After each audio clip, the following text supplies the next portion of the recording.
It's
Elite POV, coming live to your area on twitch.tv. Let's fucking go! We are your number one place for everything in the world of all elite wrestling. And just remember, when you're with us, you'll always be elite. Yo, it's clear to see when you open up your feed that ain't nobody better than Elite POV. We bring the heat to your screen every week, cause ain't nobody better than Elite POV. So understand every time that we speak that ain't nobody better than Elite POV. Our 3 letters is all you'll ever need, cause ain't nobody better than Elite POV.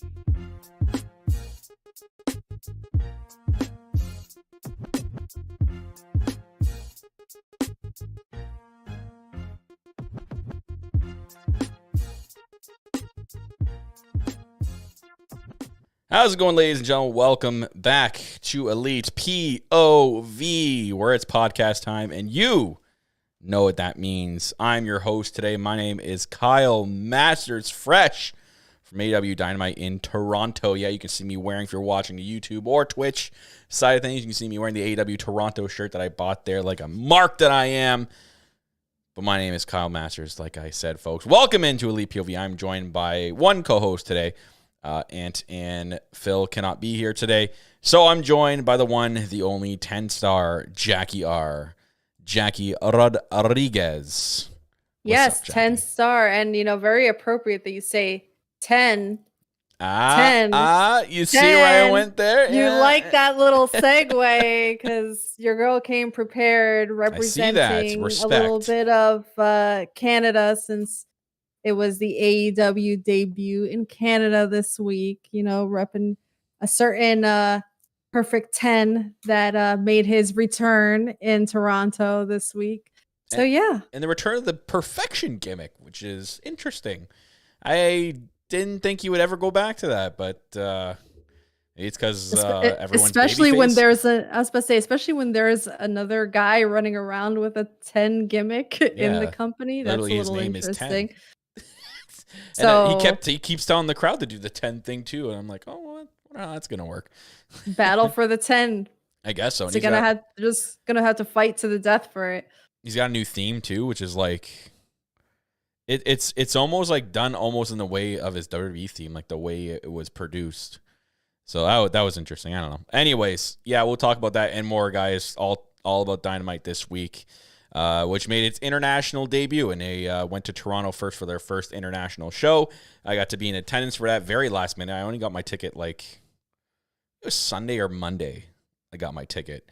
Not Phil on the podcast, Phil, my friend Phil here in the city that lives here, which I call No Cell Phil, messages me on, I think it was Sunday. It was either Sunday night or like Monday morning. He's like, there are suite tickets left that are cheaper than the one, like the lower bowl. I'm like, well, you know what? Whatever. Let's just go. Let's just buy them. Why not? Let's just go. So we ended up getting the tickets.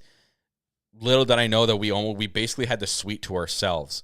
So on Ticketmaster, Jackie, the suite gave you 3 rows of tickets to buy, right? And there's I think it's 6 or 5 in each row. Okay. So when we bought them, he got them, and I checked, I think it was Tuesday or like the day of the show. I went in Ticketmaster and saw they were all sold out. I'm like, okay, we're going to be sharing a whole suite with people. It's cool. Bunch of wrestling fans in a suite. Sounds like a party to me. So I ended up getting there first. Depends who you ask, but yeah. Yeah, I know. It depends on which kind of fan show up, too. Because trust me, there are some fans there I'm like, oof, please don't be in my suite. Anyways, so I get to the suite first. I actually ended up getting in the arena extremely early, probably by mistake. Poorly designed by the people who had to run, I guess, the arena staff. So the meet and greet people, because I got to meet, which is, I got to meet Jamie Hayter, literally like one of my female division heroes, and it was the best thing ever. You guys saw it's in my display picture now. Yeah, don't glaze that one over either, because that's a big deal right there. We're gonna get to the sweet story in a bit here. I gotta talk about that right away because we were just at All Out Weekend. We did the Fan Fest, right? So cool. We got to meet so many wrestlers. I was like super cool with all like the wrestlers I met, everyone that I met that weekend at All Access. Wasn't nervous for anybody. It was just like talking to, like a friend of mine. And I wasn't nervous at all. I got up to the front of the line I was the second person in line to meet Jamie Hayter. So I got there pretty early. And I go up to her. I start shaking my head instantly. She's like, "What's wrong?" I'm like, I don't know. I'm just really freaking nervous, and I don't know why. And she's like, "What? It's only me. It's only Jamie. Like, I'm not special." And like, she was like calming me down first. I'm like, man, I don't even know what to say. Like, I told her, I was at All Out Weekend, and I met so many of you guys. I've never felt this starstruck before. And then we started talking about like her Stardom stuff, and she lost her mind. She's like, "No one brings up my Stardom matches. Like, thank you for bringing that up." So she was really nice about that. She's a sweetheart. Oh my God, Jamie Hayter's a sweetheart. And we got a selfie together, or a picture together. I asked my boy AEW Security. Shout outs to you guys. Take the picture for me because I was there alone at that point. Always thanking security. Love my security boys. And then as I was leaving, I told her, I'm like, literally, whatever happens with you in your career, just you'll always have me you always have me to support you, and I wish nothing but the best. And then like she was she was like heartfelt. Like she almost like teared up. And I'm like, oh, they couldn't have gone better. And just plain and simple, it couldn't have gone better. That whole meet and greet experience. Anyway, so as I'm leaving, so this goes back into the sweet story. Mm-hmm. As I'm leaving, I leave out the doors. It was in this room. I leave out the doors. I'm like, I don't know where to go. There's no signage. There's nothing. And I walk towards where like the pre-security scans are but people are not being let in the building yet. I'm like, I just did a meet and greet. I don't know where I'm supposed to go. And the guy's like, oh yeah, just come in. So I go in. They're not even done setting up the merch stands. That's how early I was. I went up to the merch stand. They only had this shirt available. So I'm like, are you open? They're like, kind of. And I'm like, can I buy that shirt? She's like, okay, sure, why not? So I bought a shirt. So I'm standing there. I really don't even know where to go. There's like no signage on how to get to like the suites. So I'm like, I don't even know where the hell to go. So I'm standing there. I'm sitting there, and I'm looking at my phone. And to my left, I can see some movement. And I just hear this like high-pitched voice like, can you help me with this? I turn to my left. It's Leva Bates, and they're setting up the AEW heels table. And I help her put the ring skirt on, or the table skirt on. I start talking to her for a little bit. God, you really are the nicest person on this damn podcast. Like, unbelievable. So I start talking to her. I'm like, oh, who you out here with? And she's like, oh, Amanda. I'm like, oh, I'm going to stay here because I want to say hi to Amanda again. And she came out. She recognized me. She remembered me. And we got to talking again. I swear to God, me and Amanda are going to be best friends after the next couple events. I'm telling you right now, me and Amanda Huber are going to be best friends. Just saying. Because we were shooting the shit like we were two best friends meeting up at a coffee shop. Literally, it was just those type of conversations. She is the nicest person in the world. She's the sweetest soul. Amanda Huber, I cannot wait to meet you again. Yeah, that was cool. And then I finally, they're finally starting to open, and I had one security guard tell me, oh, just take this elevator to up to the suites. I'm like, oh, okay, sweet, thank you. So I'm not standing around looking like an idiot. Like I'm like the only fan that's there.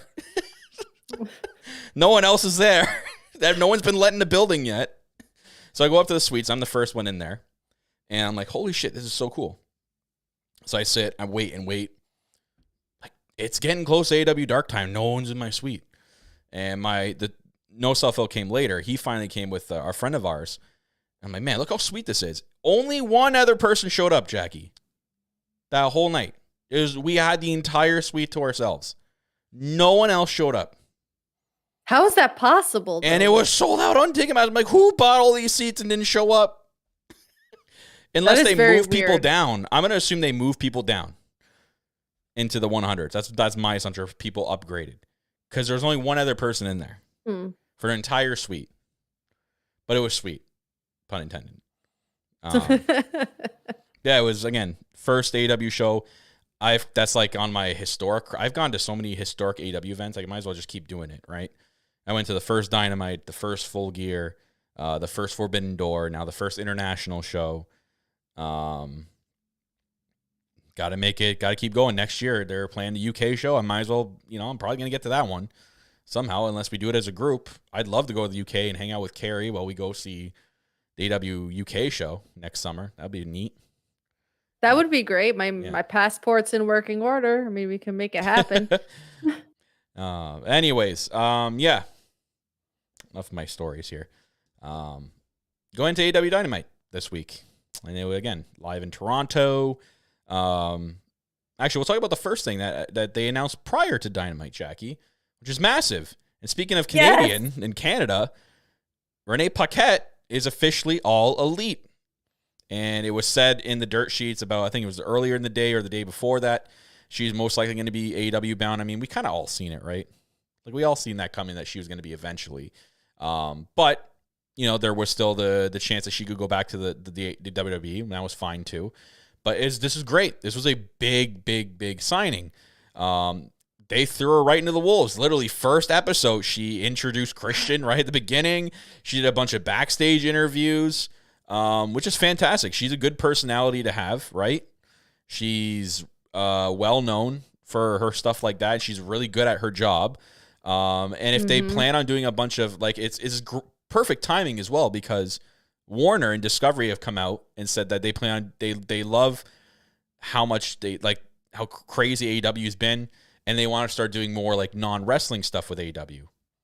who do you have here that you just signed? That would be a perfect, host personality type of person. Renee Paquette. You still got Dasha there too that she can do stuff too. She's excellent at her job with that as well. So they have two like prime people to do this stuff with. So this was a big signing. But I know you went nuts. Absolutely went nuts. I marked the hell out. I love Renee. I've been listening to her podcast, The Sessions, for a while now, pretty much since the inception. I tend to like listen a lot more to her interviews that she does with wrestlers, but every once in a while I'll stray and listen to some of the stuff that she does with the non-wrestling guests that she has. But she just has such a personality about her that is very down to earth and relatable. She's just a likable person, genuinely. I think with AEW, where it pertains to like a lot of the backstage correspondence, it hasn't very much gelled for me with the personalities, but with her, I think she can get a lot more out of people with those backstage segments. But not just with that, I think she has that overall personality that if they ever wanted to transition her, even on a part-time basis, to the commentary booth, she has that experience and can do that. If they wanted to get her on an AEW-based podcast and transition the sessions into an AEW-based podcast, they can certainly do that too.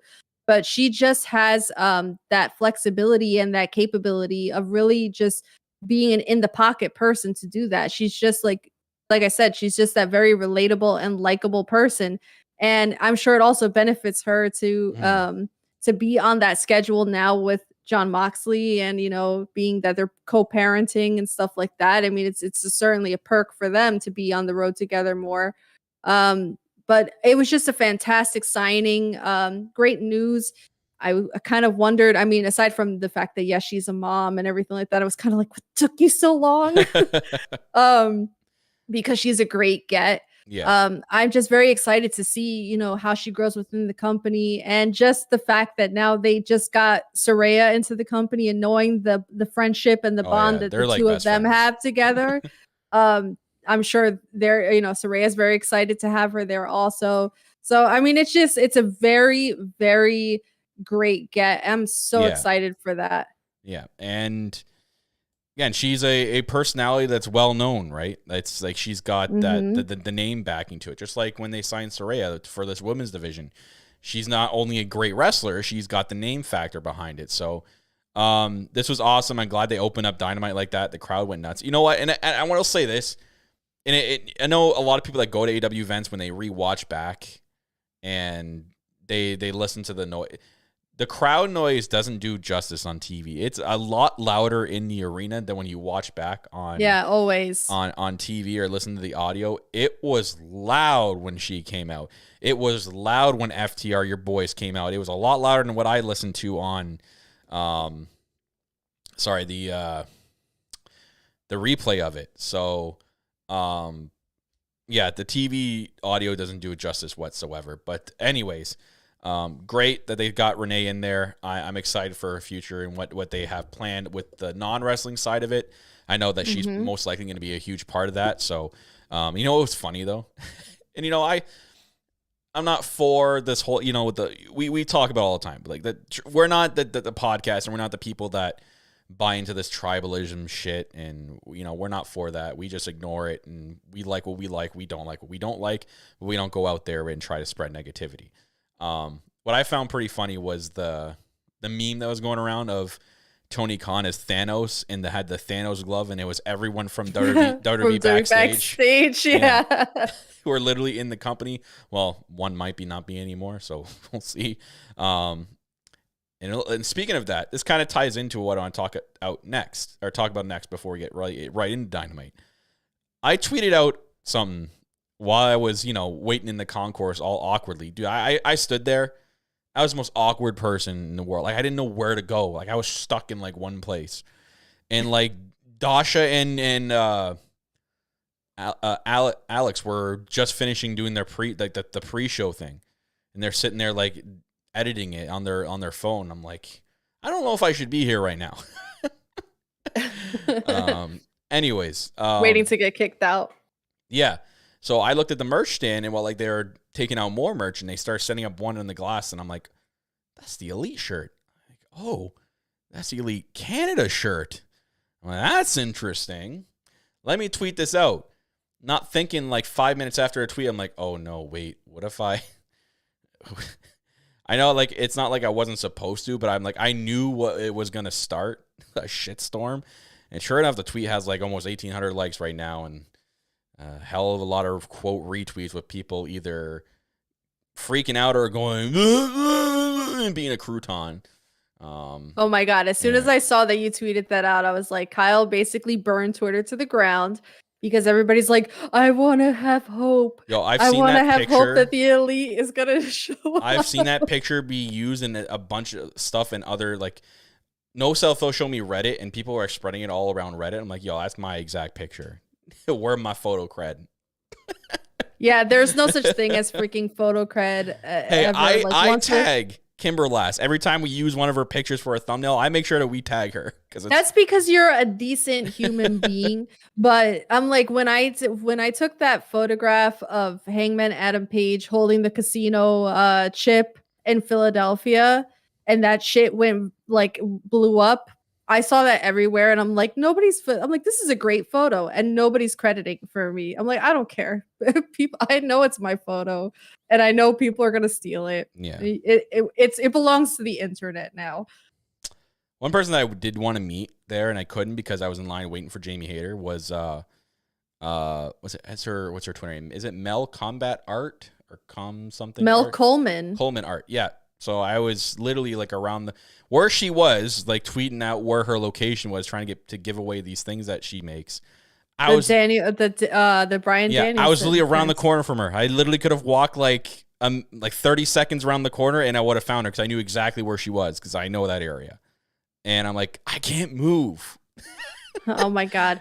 Shout out to Mel Coleman.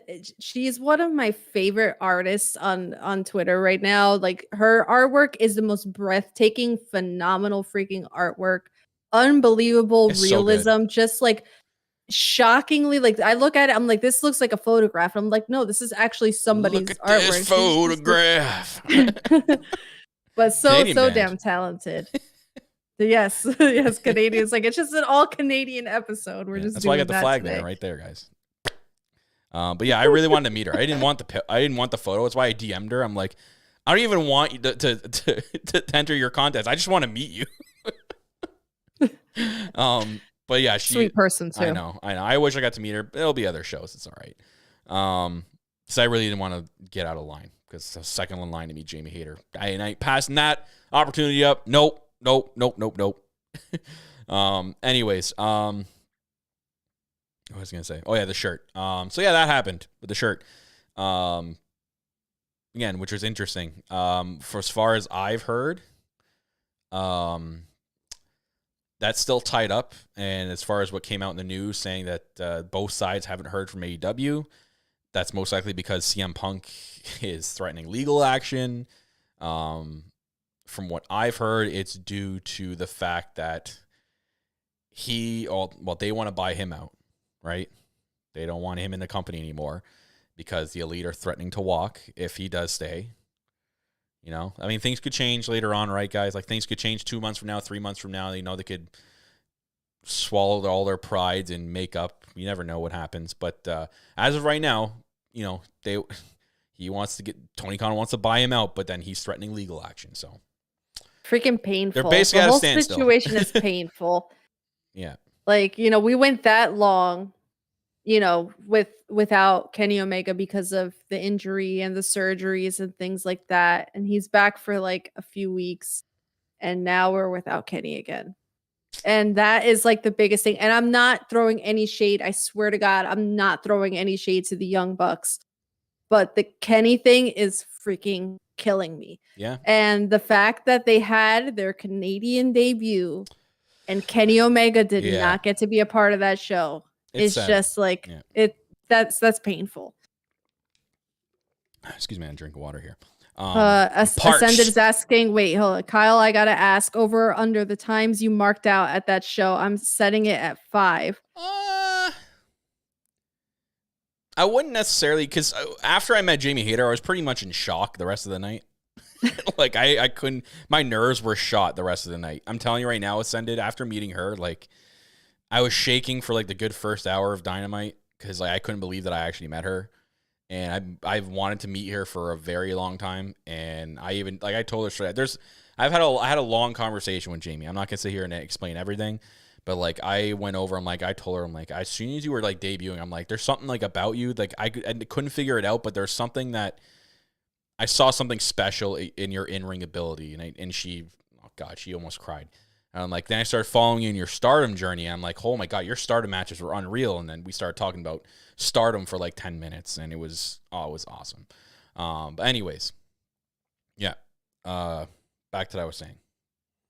I only marked out, I think, pretty much for obviously the Sean Spears thing. When FTR came out, I was part of that huge ovation because they're the best right now, right? You know, I was shocked. I wouldn't say I marked out, but I was shocked when Orange Cassidy won because that whole match, I'm like, nah, Pac's winning. Pac's winning. That whole match, I was like that. Man, if he would have won respectfully, I would have flipped my shit. I'm just saying, like, right now, as much as I love Pac, I would have flipped my shit. Yeah. But yeah, that's. I think it was the Sean Spears thing mostly, obviously, because he grew up 45 minutes away from that arena. But anyways, yeah. If we're tying back here, what were we talking about before? Oh, the Elite shirt. Yeah. Yes. So that sucks. And and the Elite not being there. Yeah. It was a good show though. And speaking of, we'll get into it. AEW Dynamite. Dark before was great. I suggest people to watch it. It was fun. There were a lot of fun matches in it. There's one match that had these like two like weird looking blonde twins wrestle. I'm like, who the hell are these guys? Oh, the Da Vinci twins. Yeah, and like I saw, and I'm like, oh wait, these are the guys that Jericho took a selfie with. I saw on Twitter. I'm like, I have no idea who the hell these guys are. But they wrestled on Dark, so there you go. Butcher and Blade had a Dark match, and the Bunny was with them, and Bunny got a massive ovation. She was wearing all red and white, which was awesome. She's from Toronto, so she got a massive, massive ovation. It was cool. So watch Dark. But yeah, Dynamite itself, again, we opened with Renee, with Christian. Christian giving like the biggest Maple Leafs diss ever. With his line in the beginning, I'm like, oof. If you're a Leaf fan, you felt that diss, okay? Like, you really felt that that opening line diss. And that led into the Luchasaurus and Jungle Boy match. Now, I don't know if they're done with this yet. I think, you know what I think this is? And we were talking about it in the suite. I think this is the end of Jungle Boy Jack Perry. I think this was it. I think now, like, Jungle Boy Jack Perry is going to fade away and come back as just Jack Perry. Because, like, how, like, he just, like, yeah. He should have won. If this was the end of the feud, it should have been with, you know, Jungle Boy going over and Luchasaurus, you know, coming back towards the light. But he won. So my thinking is that Christian and him are going to stay together. They're going to go on more rampages. Like, not the show, but, like, more, like, dominance and, you know, I guess, pun intended, I guess. But just more beat down streaks. And then eventually Jungle Boy is going to come back as Jack Perry. My guess. I could be wrong. That's just my opinion. That would be really cool. Just shooting here. But what do you think, Jackie?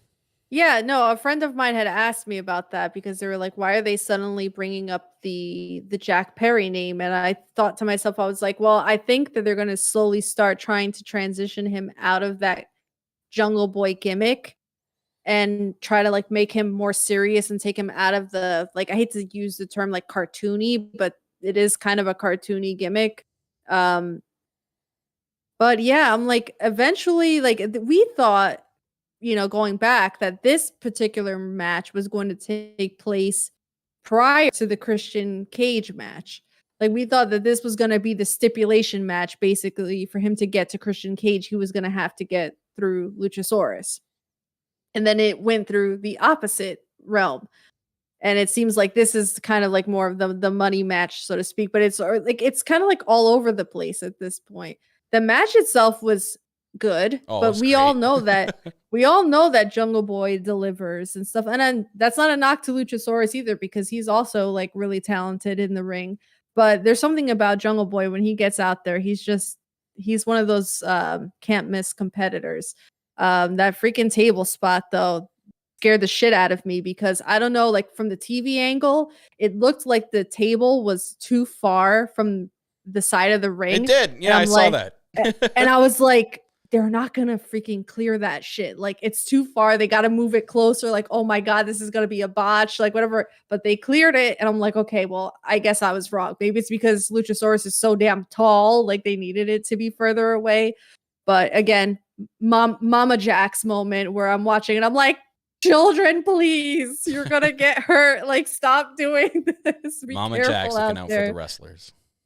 Yeah, but no, the match itself was good, but I'm just curious to know, like you said, with Jungle Boy taking the L, like how far are they going to stretch this? Is this going to be like a feud where they're going to keep going at it consecutively, or are they going to give it a little bit of breathing room and then have him come back at a later time and then, go at it at another pay-per-view match? Okay. So Carrie puts that it was Luke Perry's birthday on Monday, so they might have used the Jungle Boy Jack Perry name as a tribute and use his real name on TV. Yeah, that could be a thing too. Yeah, I could see that. It's just I don't know what you do with the story then. If this is not Jungle Boy Jack Perry switching to just Jack Perry, like, what was the point of Luchasaurus winning here? Like, do we really want to see this match go again, and that will be the time Jungle Boy goes over? Like, is that where they're heading towards here, or like? I don't think Christian's actually injured. I thought that was just, I thought that was a work. Really? I thought probably, why am I thinking that was a work and he's not actually I don't know, injured? I don't but remember. like I have such a question though. Like, how was the table not a disqualification in that match? Like, that's the looming question for me too, because I'm like, it was never announced that this was a no DQ They always match. tread the line here in AEW. So like, but then I thought to myself, I'm like, well, Rick Knox is the referee, so anything freaking goes with Rick Knox as the referee. So I'm like, whatever. Okay, but yeah. I just like yeah, pretty much. No, you're right. 8 to 9 months. Oof, you can't stretch this feud 8 to 9 months. So if the end goal is not Jungle Boy and Christian, then like, what do you do here? Like, what? Luchasaurus won, but like, how does Jungle Boy come back and? Like, well, Jungle Boy's gonna have to get the win eventually. He's gonna have to get the win over Luchasaurus. He's not gonna like come up on the losing end of that. He's the baby face in this, and if wrestling, formula plays out here, he's gonna have to come up on the winning side of this. So they're gonna have to come back to it at some point. It'll be interesting to see what they do. But as for the opening match, fantastic. They did a great job using that as the opening contest. And, the crowd was really fire into it. They were, man, the Toronto crowd was hot throughout the night. They are hot from start to finish. But that's just, that could be because they have been waiting so long for this. So, but yeah, good opening match. Again, Luchasaurus going over. Now we had, this was interesting. So, I want to talk about this tag team that they made. Warjo. Oh. That name made me cringe. I don't know if anyone else's name made me cringe. I'm like, oh no. Why? Why couldn't it be Samoa Joe and him feuding? Why do they have to be a team? And they took on the Factory, and I'm like, oh, this is lame. Oh no! I'm like, this is a dark match. No, I mean, I have some thoughts here. I have some thoughts. I mean, like, it was cool seeing the powerbomb thing. The crowd was into it, right? And we got what we got after. But as for like everything, not counting everything that happened post match, I'm talking about everything that happened match and just match included. Warjo. That just, again, that name just, I'm like, oh, that seems lazy and useless. And you know what? Like, Wardlow's momentum's really, really slowing down. It's not good.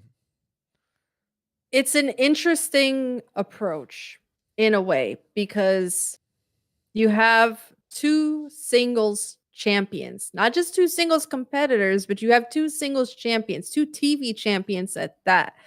And I'm like, do you really need to tie two of your TV champions? I know one is a Ring of Honor TV champion, but I digress.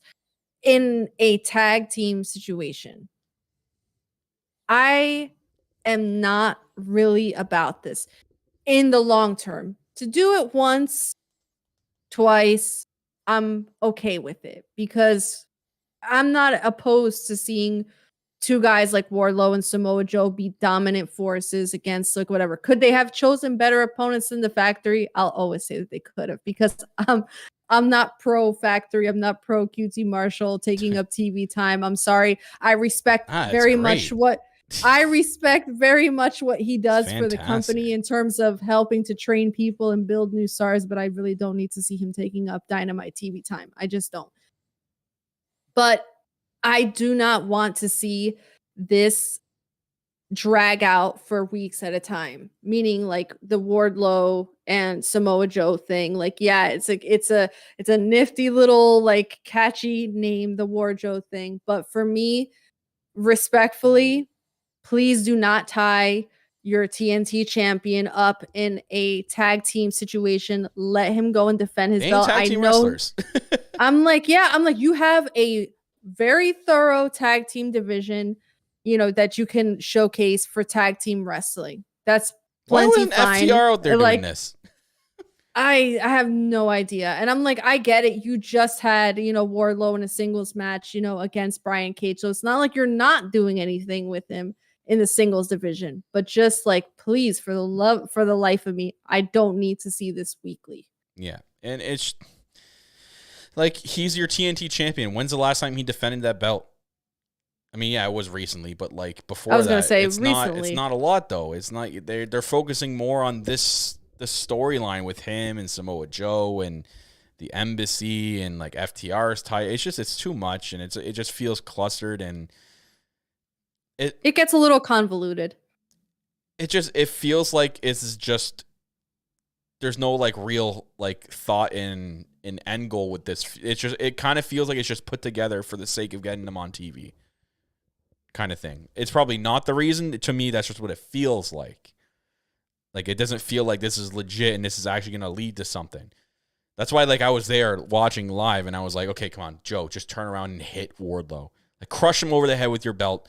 Do something. Let me start it. Let me see a feud between these guys start something. And I'm like, oh my God, but could you imagine that feud? Like, could you imagine, like, freaking, Wardlow, Samoa Joe going at it? That shit would be dope. That's what I hope. I mean, it would be cool. I mean, imagine like Joe even beats Wardlow and he's got both TV belts for both companies. Like that's something. Or even Wardlow beating Samoa Joe and he's got both TV belts for both companies. That's another thing to transcend Wardlow. The one thing too is like Ring of Honor. That's another big topic too, about what's going on with that, because there's really no news. The only thing I've read and I've heard, and my assumption is that, so Ring of Honor is supposed to be, well, TK wants it on that streaming service that currently Warner and Discovery are trying to figure out. They have come out and said that their streaming service that they want to combine with also HBO Max might not be here until next summer. So, like, what do you do with Ring of Honor? You can't really do this, what you're doing now, until next summer, because by then it's going to be completely stale. No one's going to give a shit. Like, yeah, and it's tough because do you even do it on YouTube? Do you get rid of one of the darks and put it on YouTube? Is that a solution, or does I think it's an interim solution. It's better than letting people just like fizzle out on it and having like no direction. At least having some direction. Yeah.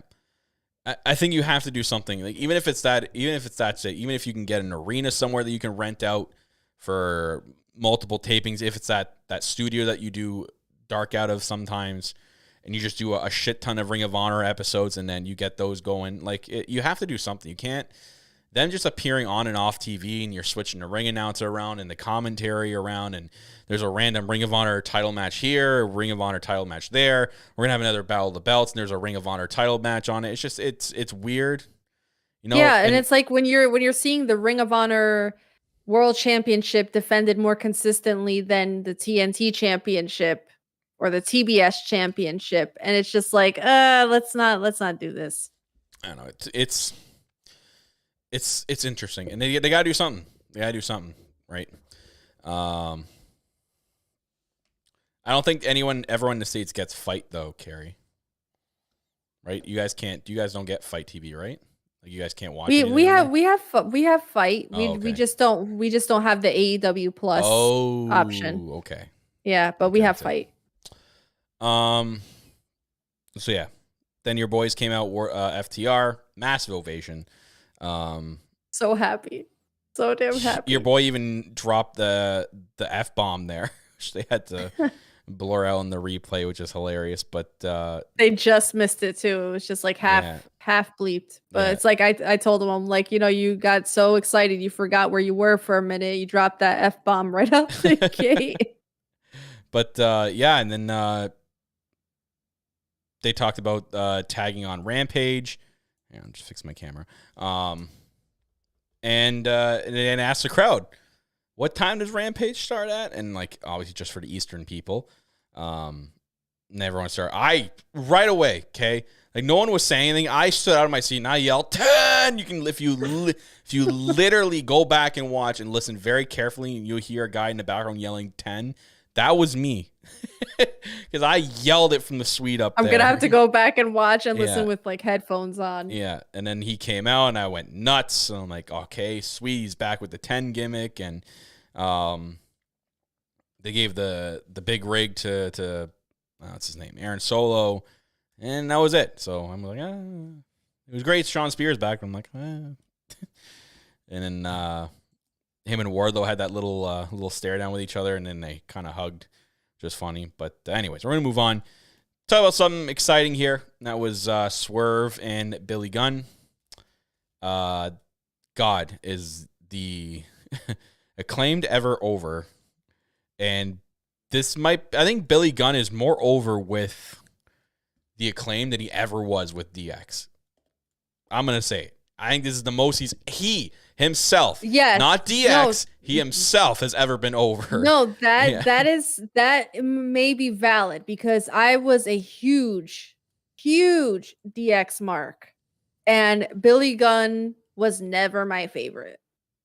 Really, did not strike me as like in the list. He was probably just like on par with X-Pac at the bottom of the list. And but no, he's like popular as hell right now. And can anybody look that freaking damn good at his age as he does? Because holy shit. Yeah, he's like late 50s, I think. Oh my God. Yeah. In impeccable shape. Like, the dude takes his shirt off and I'm like, he's how old? Like, he looks better than some of the freaking young guys. Like, it's just like, dude, respect to him. He kept himself well. But yeah, the match was way, like they said in the chat, Adam said, it was way better than I expected too. And I loved Max Cat. I'm glad he got to come out and rap. Dropped a couple Canadian bars. One that flew over a lot of Americans' heads, but if you knew the history of our prime minister, that bar would get you. So he mentioned the blackface and Trudeau. So Justin Trudeau, our prime minister, aka our president, for you Americans that don't know what a prime minister is. Trust me, I've had to explain that to people, so that's why I say that. Don't look at me like that, Jackie. Trust me. Some people are like, "Oh, what? What's the prime minister?" Do you read a book? Like, what's wrong? I promise we're not all that stupid. Anyways, yeah. So in his history, it's been brought up in previous campaign stuff when he's had other parties going against him. That way back in the day, during his his college years, he went to a Halloween party and my man did a blackface. Went as a black person. Yep. Yeesh. So that picture was used and spread around, and I'm like, oh, so that line was like, oh, interesting. And the Austin Matthews line at the end was great too. But yeah. Anyways, the match, very good, very, very good. Daddy Assman was very again. He's the whole thing with the Acclaim are so over there, and it's awesome to see like homegrown talent like that. Started from the bottom, now they're here. You know, shouts to Drake. There's a pun and innuendo there. Oh, excuse me. Yeah, the sushi burps. I had sushi for dinner, so. Oh, yeah, lovely. Sorry, I popped myself. Yeah, so it was great, fantastic match. Swerve went over, I believe it was. Yes, because he cheated and he held held the ropes. Yeah, which is great. Because he's fantastic. Sneaky Swerve, living up to the name. Swerve, yeah. And they went to go do the scissor thing at the end, and then Marks. This was great. I'm loving this. Now like this progression with this Mark Sterling stuff. I loved it. It's fantastic. So he comes out and they have a document, and the document says that they now own the rights to the term "scissor me." And that the Acclaimed cannot use that word or say those words, or else they'll be put on T-shirts or anything. Which is weird because, like, did you see Max Caster's tweet yesterday, like promoting some sort of random, like, he was promoting some sort of random, like, yes, company that said "Scissor Me" on it. Yeah, the hats and the but I don't think it was his stuff like that. But yeah, like he's saying that he owns the trademarks now. But he did say that he has some terms that he's willing to negotiate in order to give those rights back. So I'm curious to see what those terms are. And the thing at the end, it says me daddy niece. And I'm like, oh, that was fantastic. Hated that, but that was fantastic.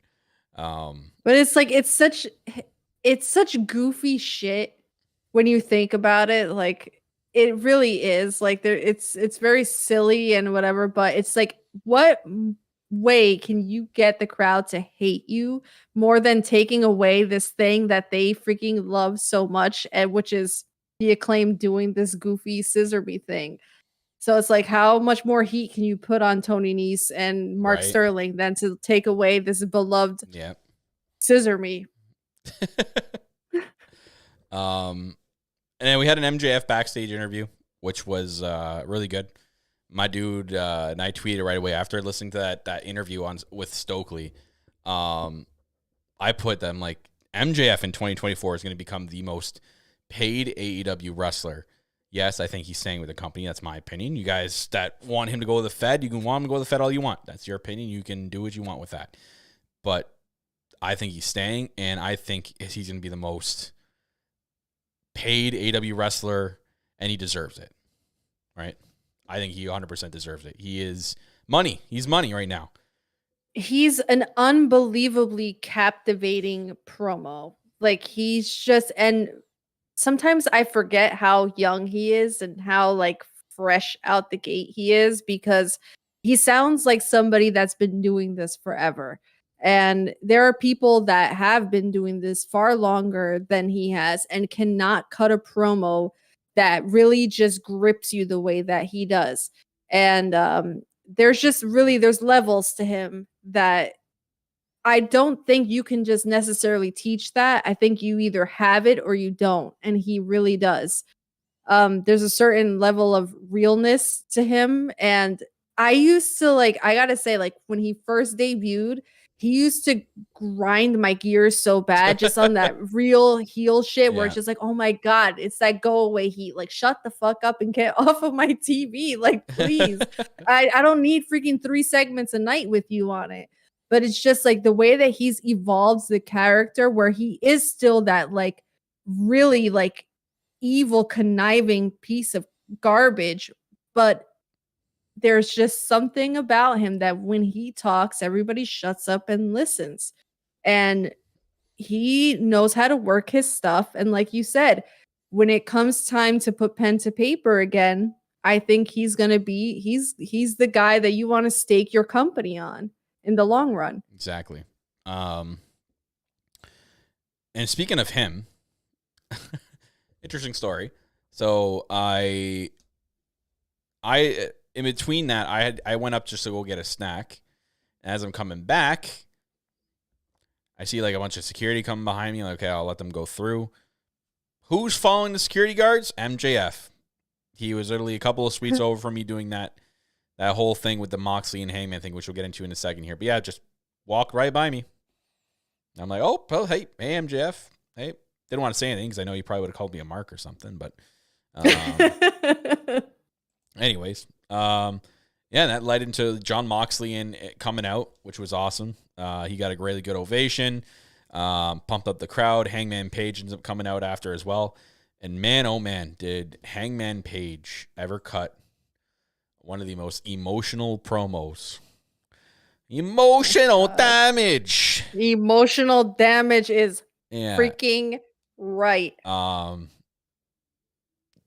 it was emotional. It was fantastic. Both those guys killed it. And then MJF being up there in that suite took away out a lot of it because the crowd were just so fixated on him the whole time and chanting MJF. And he's sitting up there with his poker chip. The one time, too, the first time they show him, his chip was on the other side of the glass. We're looking over from the suite going, oh my God, can you imagine if he drops that thing? Somebody's going home with someone's that. Someone's going to run out of the arena with it. Anyways, but yeah, that was, he was there watching and staring down at them. But yeah, Hangman got so into his promo to the point where he was like punching himself in the eyebrow and busted himself open. And whoo-wee, I know a lot of people felt what he was cutting, especially that one line he dropped about, I can't sleep, I'm anxious. I'm angry, I'm frustrated, I'm like, and the medicine's not working. But I'm still here because I'm a man. You know what I mean? And I could literally just do an entire freaking episode about that damn promo because Hangman remains without question, in my eyes, and I'm sure in many other people's eyes, bar none, the most relatable person or the most relatable character in AEW, period. And he thrives on the chip on his shoulder mentality. When his back is up against the wall, when somebody is underselling him and belittling him, there's something about when Moxley goes up against him and is calling him kid and basically telling him like you're not a man, you're a boy. And Hangman has to remind him, he's like, I'm just the same as you are. Like I've put my, I've watched people be lowered into the ground. I've brought new life into this world the same way that you have. I've watched my friends disappear, one by one. Some of them have flat out disappeared altogether. Reference to the Elite over there. But that was a deep line. The whole crowd went silent. And just kind of like reminding him, we are one and the same here. Like, you're not gonna try to like infantilize me. When we are literally on the same level, we're peers here. And as somebody who has been in his shoes where I've had to fight that battle of people trying to make it seem like you're not a damn adult, like you don't handle your shit and stuff like that, and having to constantly prove yourself to be that person to get that respect. Man, that shit, if that doesn't fire you up and make you want to freaking run through a wall, I don't know what the hell does. And respect to Moxley for not trying to strong arm him at the end of that promo, because he could have been the guy to just be like, oh, well, F you. I'm like this guy. No. Like when Hangman goes to walk out of the ring, he does this kind of shit, like he got me. Like, you know what I mean? Yeah. Like, and I was like, I love that touch. And shout out to Moxley, respect to Moxley. Always he always plays it right in the pocket and knows exactly what needs to be done. He doesn't try to overshoot somebody. It's just like, it's a lot of give and take. And that promo was just like, mwah, chef's freaking kiss. Like unbelievable. The tension that you can cut with a knife. Moxie saying, I don't believe you're that man who freaking pushed me off the ladder. Like, and then Hangman saying, you're damn right, I'm not that man, because at that point I hesitated. Like, this time I won't. And just inject it all the way into my veins. Bring us next week to freaking Cincinnati. Let's fucking go. In Jon Moxley's home. Like, I remember, like, I don't think when he was in the WWE, I don't remember them ever going to Cincinnati. They went to like Columbus and like places around. I don't remember them ever going to Cincinnati. So for them, they're going to like his exact hometown, which is incredible. It's going to be loud for him. Usually, like, from what we've seen, I wonder if like Hangman's going to get, he's most likely going to get some boos because it is Moxley's hometown. There's going to be some savage Moxley fans that don't care who his opponent is. They're just going to rip apart whoever he's playing, or he's going to boo whoever he's facing, right? So I can't wait. This match next week is going to be intense, and I really do think that MJF's going to cash in his chip on the winner. Not at the event, but Full Gear. It's whoever comes out of that match is going to be facing MJF at Full Gear. I think that's going to be our Full Gear main event. Oh, so I'm so ready. Yeah. So excited. We'll move on here, and we had the main event. Chris Jericho versus Bryan Danielson for the Ring of Honor World Championship. Or no, this wasn't the main event. I lied. This is the match that I thought was going to be the main event and was confused when it came on at 9 o'clock. Because I'm sitting there going, oh, it's 8:58. We know what's coming up next. And it wasn't. So yeah, I hear Bryan Danielson's music. Or no, I was in the arena. I saw, what's his name? The announcer, Cruz. Bobby Cruz. And I'm like, they can do this match now? Or is there like another Ring of Honor match I don't know about that I forgot?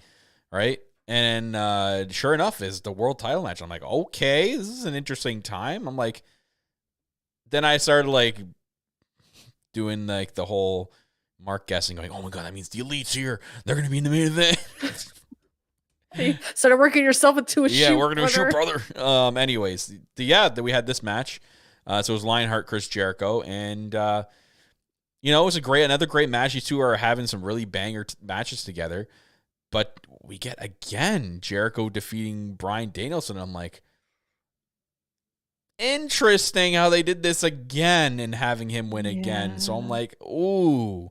And then what they did with Daniel Garcia looks like he's turning on Bryan Danielson, which I ultimately thought that they were going to do Chris Jericho and and Daniel Garcia at the pay-per-view to combine the titles, but I guess that's not happening. And I'm like, what the fuck is going on here? I was just like, after that whole thing, I was like, what the fuck?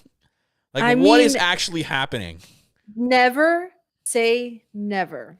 And I don't think that, like, I know that people got like really up in arms when that was the outcome of it. They're like, oh, they squashed the storyline too soon. Like they ruined the element of surprise, and they should have like they were killing the long-term storytelling. Not necessarily. We don't know if this isn't like him having a crisis of conscience, like he thinks he's gonna play out his loyalty to Jericho, but really he is gonna go with Danielson down the road. There could be like a million different ways for them to play this out. It doesn't mean they totally put the kibosh on it just yet.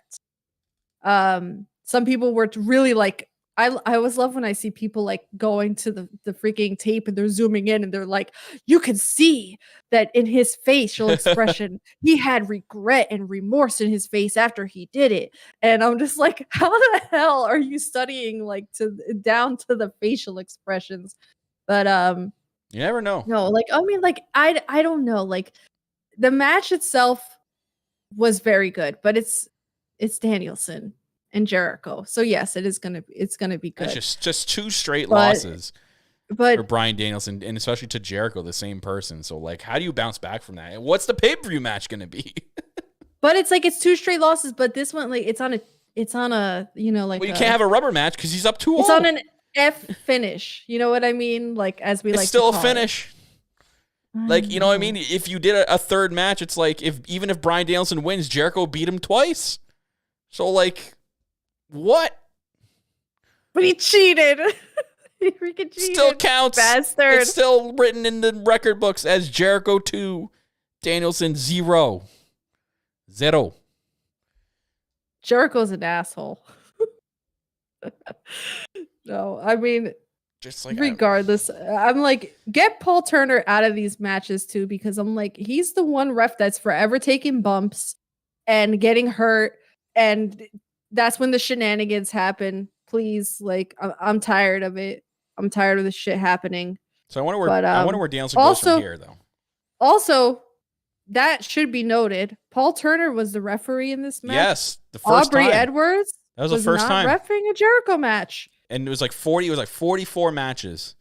First time that Jericho didn't have Aubrey as a referee. I don't know what the issue. I don't know what the maybe, what was the occasion? Yeah, that's what I mean. I don't know what exactly or why exactly did that, but hey, it's a cool stat. I don't know where they go with Bryan Danielson from here. Is he still part of the storyline? Are you going to continue? Like, why? If he's still part of the storyline, what's he going to do? Oh, there's definitely more storyline to it because now they're going to have like, Danielson coming after Garcia again. Like, what the hell was that? Like, I thought we had something going on. And, they are definitely going to play the long-term storytelling route with this. And I don't think necessarily that Jericho has Garcia exactly where he wants him. I think that there's more to the story than meets the eye. So. All right, we'll see then. And then rest assured. We moved on to our regularly scheduled programming women's match right after that. We had Jamie Hayter and Britt Baker versus Toni Storm and Hikaru Shida. Great tag team match. Fantastic. Interesting that Shida got the win over Baker here. I was like, oh. I really thought, I know you can't really have the champ lose, but Shida still could have taken a pin. I thought that Baker would get the win over, girls that Saraya brought to the ring, right? To try to build Britt up. To me, it was strange that Britt lost clean to Shida. I was like, well, that's interesting. If they're building this build with Britt and Saraya to be the full gear match, what does this do to Britt? Like, she just lost. Like, if Saraya's back next week, how do you build this? I don't think it necessarily does anything to Britt per se. Like, as you see, like for next week, they're now building towards Tony. I don't want to say building towards because it's not really a build, but they're moving towards Shida versus Toni Storm for the title next week. So that I think is in essence why they let Shida get the pin. I don't know why they let her get the pin over Britt versus letting her get it over Jamie. But also, I don't necessarily feel great about Jamie always being the fall guy either. You know what they could have done, and it would have made sense, is like if maybe Jamie or Britt accidentally elbowed Jamie in the face or something, and that, she turned around into like a finisher to Shida's, and that's how Shida beat Jamie. Yeah, to kind of keep planting the seeds, because I know that they've had to get away a little bit from that storyline with the tension between Jamie and Britt because of injuries and things like that. But I think that they should kind of still drop those little crumbs for us and kind of keep that storyline alive too with the little bit of dissension there. Yeah, I don't think they should. They really didn't need to protect Jamie. I don't think she's in a spot to be protected. Yeah, she's getting over with the crowd, but she's not in need of protecting right now. You don't need to protect Jamie right now. She could have taken an L, and you could have done something like that. Or if maybe Reba fucked up and screwed over Jamie, right? Did something. Maybe she tried to help her, and Reba fucked up and cost them the match. It was weird to see Britt take a pin clean in this case. Yeah, it is odd, especially because we're so accustomed to Britt being a very highly protected person in the company. And because she's in a high profile storyline. Not necessarily. You're not losing anything if she doesn't lose clean. That's what we're saying is If she lost clean, sure, but we're trying to say that she could have lost, but not clean at all. Had Britt or Reba fuck her over by, quote unquote accident some way, and that would have been fine. That would have, it's odd that Britt took an L here clean. It looked like based on what they've done the last couple of weeks, right? The whole story was Saraya and Britt, they're building this, and all of a sudden now just Britt takes an L? Unless the intention is for Saraya to throw it in her face. Yeah. You know what I mean? And then play that up. I hope they go that direction. You just freaking took a loss to Shida. Really, are you as tough as you say you are? And then she kind of has to come back and, you know what I mean? They could. I just want to say. Well, now you're handcuffed though. You're handcuffed into doing that. Because if you don't do that, this will look bad in the end. On another note, we were very fearful because of the timing that the women were only going to get 5 minutes for their match because of how long the Jericho Danielson match ran over. And we knew we still had to get the Orange Cassidy and Pac match. And we were like, Jesus Christ, they're really going to only give the women 5 minutes for their match. So I think they got 10 minutes maybe with entrances, which is still but you know what? It's not atrocious in the grand scheme of things like we thought it was going to be. So I'm again, I hate to seem like we're just saying oh, we're going to accept crumbs and think that this is great stuff. But relatively speaking, I think that should be viewed as some level of improvement because they could have gone that route and really cut from this match. I don't know what the allotted time was, but I'm glad to see that they really didn't shy away from giving them the time that they could have to have a decent match. So, because like I said, that was a fear of mine that they really were not going to get any time whatsoever because of the time slot that they fell into. But I think overall, the match itself was really good. And shout out to your girl, Jamie Hayter, because that woman is a star. I know we've been saying it, but if they don't put her on the title trajectory, wow, that word is complicated. But if they don't put her on track, thank you, that's an easier word, for a title run sometime soon, they're missing the boat because she is it. Yeah. Yep. I could not agree more, Jackie. But I don't know. We'll see where this goes. Saraya couldn't be there because she had prior obligations in the UK, so she flew over back home. She had a couple of shows with her own family over in the UK, which is really cool to see. So that's why she wasn't on AEW Dynamite this week. I'm sure she'll be back next week, and they'll continue this build. Clearly, that's what looks like what we're going towards is at Full Gear. It's going to be Saraya and Britt Baker. I was going to say Saraya and Jamie Hayter, which down the line, I'm sure we're going to get that match, and it's going to be great. So we also have the main event where we had Pac taking on Orange Cassidy for the the All Atlantic Championship, whatever it's called now. I'm not going to get into that. But yeah, this was an interesting match. It was a great match. These two have really great in-ring chemistry. We've seen that in the few matches that they've had. Pac was the first match in AEW that Orange Cassidy had for a singles match.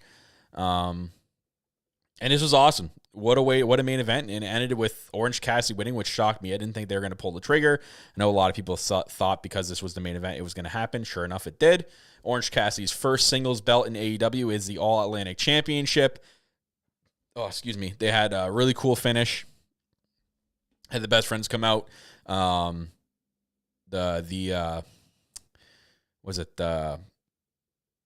confetti, that's what I'm getting at, the orange confetti. And yeah, it was a fantastic match, great ending, and something you guys didn't see is what I saw after when it went off air. So Orange Cassidy actually got on the mic, and he told the crowd, he's like, he thanked the crowd, and he's like, "Oh, you guys know I don't like to carry things, so bring out my backpack." And that was his thing in the Indies. He used to carry around the backpack at the orange juice. His title's in it. Guess who comes out and carries the backpack over to him? None other than Chris Statlander. So Statlander came out, which was a surprise. That was cool to see. She still had like her leg wrapped up, and then she's getting up into the ring, and they're like, Orange Cassidy's like, whoa, slow down, Stanley. Don't or no, he's like, hurry up, Stanley. Or it's not like you're hurt or anything, or something like that. I kind of forget what he said. But yeah, it was really cool to see that she got to walk to the ring. Wasn't in crutches, so that's a good sign for her, right? She's walking around now. She's in the walking boot, but she was there, so she came down, brought the backpack over to Orange Cassidy, and looks like Orange Cassidy's going to be bringing back his backpack, and that's how he's going to carry the Mid-Atlantic title.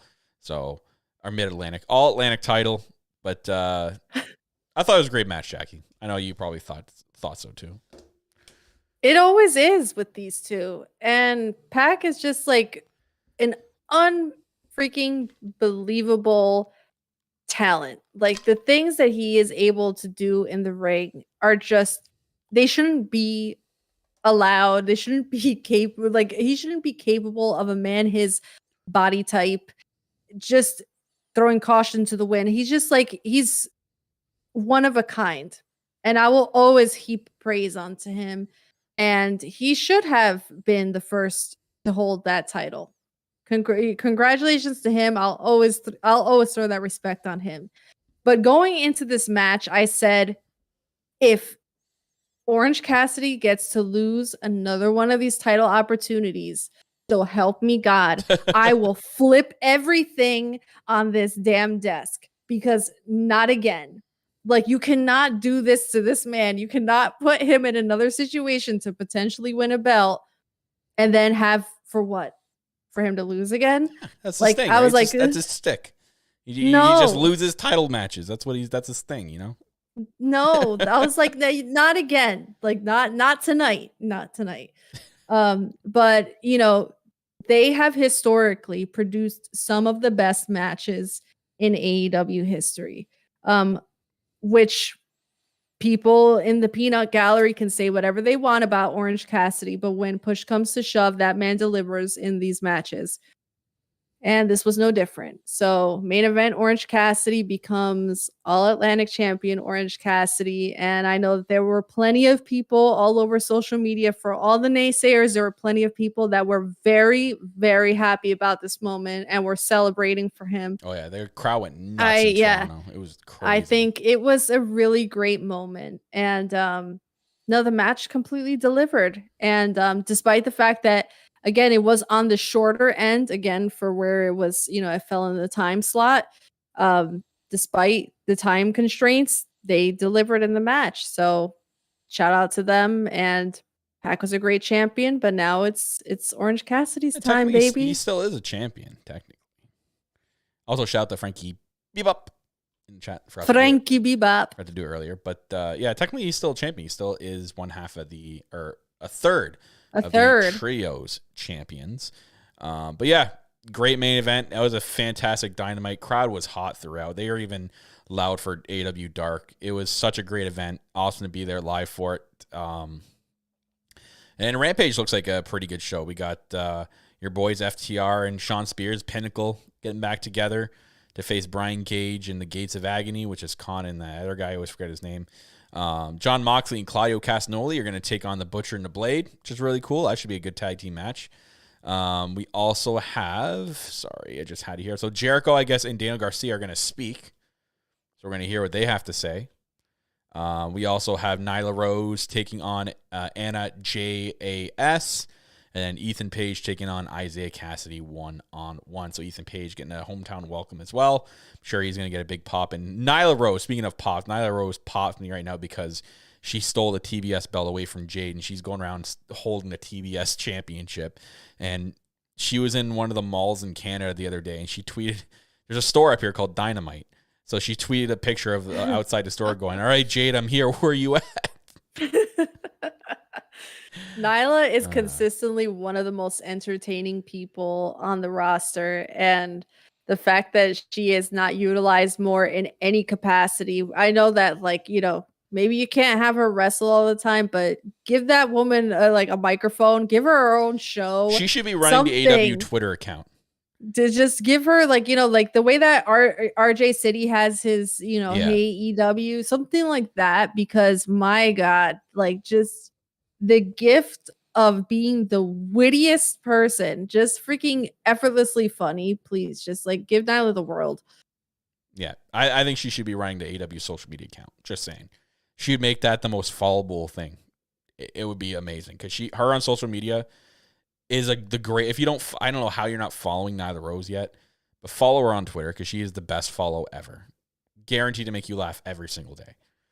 But yeah, that's gonna wrap it up, Jackie. I really have nothing else, but we're gonna get into the end show here. We're gonna talk about one thing first. We're gonna talk about this, ladies and gentlemen. Guess what's happening? A charity stream for some friends of ours, and especially Jackie here, family members. There's Frankie Bebop. She's in it. I see her. It's right there. Frankie Bebop. There's Nate and a good friend of ours, Hemput. They're doing a fundraiser stream and on weekends in November, folks. There's going to be prizes and giveaway. Hemput and Friends, it's called. They're going to be playing Fortnite, jackpot games, Drawsaurus. I don't know if I can say that right, but all the Drawsaurus. But all the proceeds are going towards Nate's surgery fund. So make sure you guys check it out and follow Hemput on Twitch. That's where it's all going to be going down. Twitch.tv/Hemput. That is HEMPUTEE for our audio listeners who need to know. But yeah, all proceeds and stuff are going to go to Nate's surgery fund. So go make sure you're checking out Hemput during the month of November. So Jackie, I know we talked before the show. Yes, we did. Producer Hoot couldn't produce what we want to do in the chat. It's not letting me because I can't log into Stream Elements. Oh, no. Yes. Yeah. Well, how are we going to do this then? I have no idea. Oh boy. If I had known earlier than that, probably could have tried to do something. Okay. Sorry. Okay. Wait, no. We're going to if you want, and if people all on here have Twitter, I can send out a tweet and have people like and retweet it. And I know a site that you can do I don't know if we can draw the winner on Twitter. You can draw it in a separate video maybe after. No, because I don't okay, here's the thing. All right, before let's clarify this. So people know what we're talking about here. Yes. I wanted to do a giveaway for our loyal listeners because I love y'all. I love y'all that show up basically weekly on the Elite POV live streams. And I wanted to do a giveaway of a $25 Shop AEW card.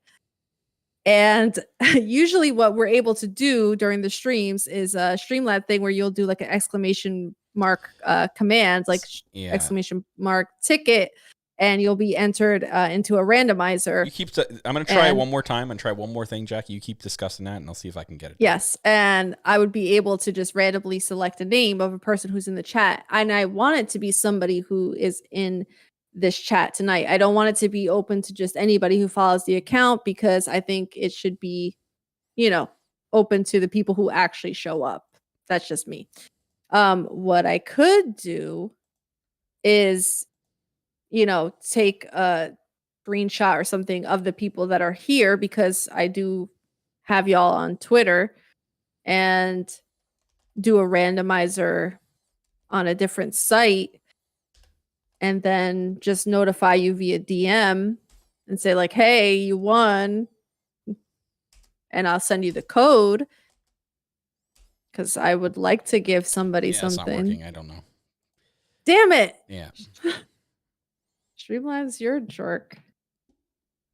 Sorry. Hold on now. I can. No, there's more than one. Don't shame me. I had no notice of this. She literally told me as the countdown was happening for the podcast. Who's shaming you? I ain't shaming you. I'm shaming the Send in the chat saying shame on me. I had no idea this was even happening until the countdown. Don't you shame Kyle. How dare you? So shame her. Give you free stuff. You're on the show. You're helping us give away. Giving you anything, Phil. Anyways, while she's doing that, I'm going to talk about, guys, our Patreon page, patreon.com/ElitePOV. We do have a Patreon page, and we still plan on putting content up there. I know how slow we are with uploading content to that, but thank you to everyone who supports the podcast each and every single month. Multiple tiers for you guys, $1, $5, $10, and $20 tiers for all y'all. We do have a merch store as well, ElitePOVmerch.com, which is currently being updated with new merch designs. I am currently making the the new merch design that we talked about last week. The what was it? It's like "We Don't Scissor Strangers" shirt, so that'll be on there as well as some other shirts. But ElitePOVmerch.com, which I think currently right now I know it's not working. So give us a bit, maybe the weekend, and we'll get that up and running again. Because I figured earlier this week, or we figured out earlier this week that it wasn't working. So we'll get that back up and running. But yeah, ElitePOVmerch.com. Make sure you guys are following the Twitter account. The Twitter account is at ElitePOV. And it's twitter.com/ElitePOV. You guys can follow that for all updates concerning the podcast. You can follow myself at I used my old one, at All Elite Kyle. Man, I'm all over the place today. All Elite Kyle. See, it's weird. I'm not used to I'm used to just producing and not hosting, and then when I have to switch back, I'm all over the place. You're doing amazing, sweetie. And Jackie, you can tell everybody how to follow you. You can follow me on Twitter at LoveYouMake24, and you can follow me on Instagram at JacksToDrawPOV. And just so you know, I have taken a screenshot of the people who are in the chat tonight, so I will find a way. Don't you worry. Somebody in the chat tonight will be getting a DM from me. You know what? Me and Jackie will record something off air here of us picking one of them. I'll go to a website where it picks a random name, and we'll at least have a video recording for you guys. So there you go. Yes. But other than that, guys, thank you guys all for tuning in, whether on the YouTube side or the Twitch side, to another episode of Elite POV. Remember, all audio podcasts are available on Google Podcasts, Apple Podcasts, wherever you're getting your podcasts. Search up Elite POV. Will be available there for you guys to listen on audio after these shows are done. Thank you guys all. We love all y'all. We'll see you next week. And remember, you don't need a hat to be a cowboy. Scissor me, Daddy Phil. There's a voice that keeps on calling me down the road. That's where I'll always be. Every stop I make a new friend. Can't stay for long, just turn around and I'm gone again. Maybe tomorrow I'll wanna settle down. Until tomorrow I'll just keep moving on. So if you wanna join me for a while, just grab your hat, we'll travel like that's old style. Maybe tomorrow I'll wanna settle down.